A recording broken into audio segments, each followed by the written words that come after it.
This is your estuary report.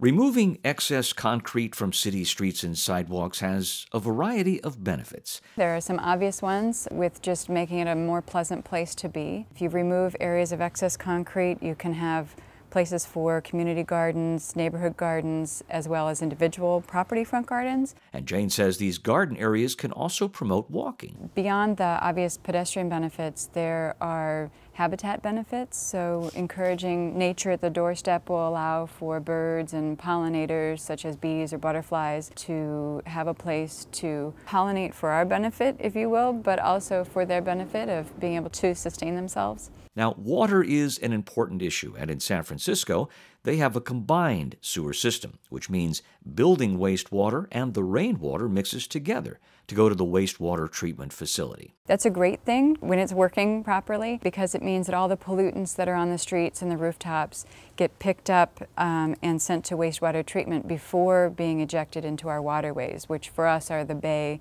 and the ocean. But it can be a problem when volumes exceed the capacity of the system. If the volumes are too big to go to the wastewater treatment plant, then the water gets ejected out into the bay and the ocean, essentially untreated. It is filtered for solids, if you will, but it's essentially all of those building wastewater contaminants from your toilet, from your sink, from various uses that people have in their, not only in their residences, but also in the commercial applications, that all can get ejected into our waterways, and it results in pretty serious pollution. And in low-lying areas, this wastewater can also back up, and you might see a manhole cover pop up and flood streets and homes and businesses. But cities can address this issue by letting natural systems do part of the heavy lifting. To get back to a more natural system, cities can look at the way that they have been developed, and in many cases, such as San Francisco, we are paved essentially wall to wall, if you will. Some areas we accept need to be paved, or covered with a building, for instance, or streets, or highways, or sidewalks. But in the areas that have just been paved pretty much for convenience, if we can remove some of that area collectively over the scale of a city, that gets to be a pretty big volume of rainwater that can then go into the earth. And strategically, by removing some areas of concrete, there is a positive result, as rainwater flows to gardens rather than gutters, and ultimately overtaxing wastewater treatment facilities. It'd be great if the city as a whole could wholesale, or the Public Utilities Commission could wholesale say, we're going to renovate the entire city and do this everywhere. But realistically, the way that it's happening in San Francisco, at least, is that individual property owners and collectively small groups of property owners, whether they're businesses or homeowners or schools or even city buildings, can take away those small pieces of excess pavement, and then they add up to the larger whole. And in Jane's work with residents, she says that some folks are surprised that under this is this. People think of concrete as being a very permanent material, but because it's only 2 to 3 inches thick and it's unreinforced, there's no steel reinforcing, there's no additional structure to it.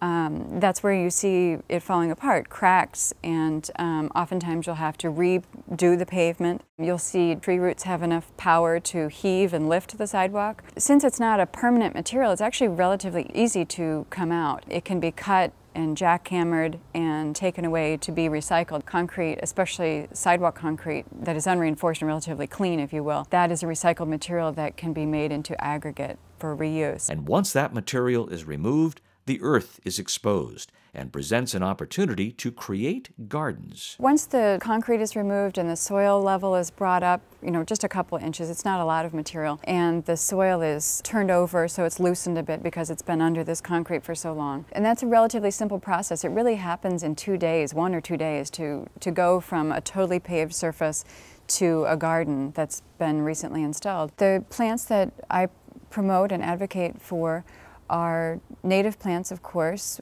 where possible. Sometimes they tend to be a little fragile for heavily trafficked pedestrian areas, but they can also be accompanied by climate-adapted plants. And so those, for us, would be Mediterranean plants. There are many plants from South Africa, Greece, Spain, that Mediterranean climate within Europe, and also Australia that do very well here without any additional inputs, and that would mean any compost or irrigation. The earth is a natural filter for removing pollutants, and so any water carrying any pollutants that comes into this area will deposit them and filter them through that rain garden. I asked Jane to describe how people react to these new rain gardens in their neighborhoods. People are amazed at the wholesale difference from a completely paved area to a garden alongside a path that you walk on in the city.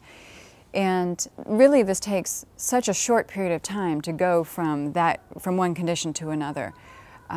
What I have found in my experience is that I started the first one in San Francisco just by seeing that I had this wide area, and being a lifelong gardener, I just wanted more space to garden and thought that that would be a nice amenity at the front of my building. And so I sought to do that, and neighbors would come by and say, how did you get to do that? You know, what makes you special? And through PlantSF, I really sought to make it something that anybody could do, that you didn't have to be special or have any particular professional assistance or anything like that to accomplish this. One thing that this whole process has really taught me is to get involved and to find something that I'm passionate about that can make a difference in my neighborhood and can be taken even on a small scale or on a large scale and make a difference for people in their daily lives. If you would like to learn more about rain gardens, how you can develop one in your home, neighborhood, or city, please visit us online at sfestuary.org. For the San Francisco Estuary Partnership, I'm Jerry Kay.